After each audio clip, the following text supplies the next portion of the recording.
Alis na ang araw upang ako'y makabalik. Hindi lang bisyo, alak, sugal, sigarilyo.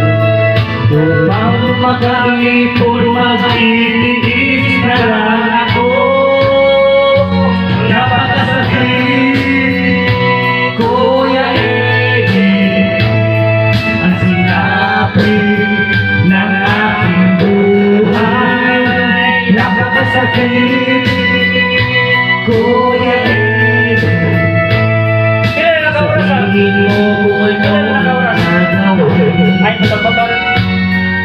Ako'y natuwa sa aking anak. Saan yung microphone? Ako ay nabiglaan, agad ay lumuha.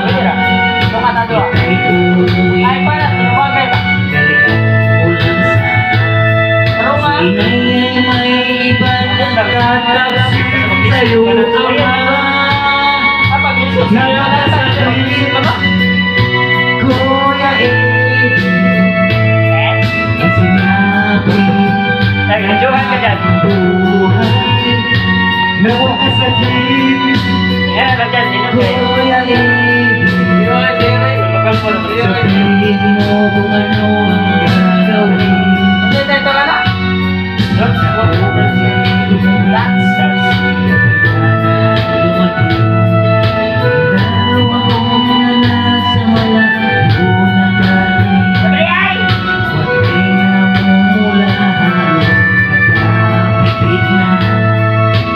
Kanilang kamay may hawak na mariwana. Puro true story. Ako'y nagtataka. Dalawa naming anak, bakit ngayon may tatlo? Ito, 645 daw. Akong asawa may Ito, 645. siya iba. Anong kapit naman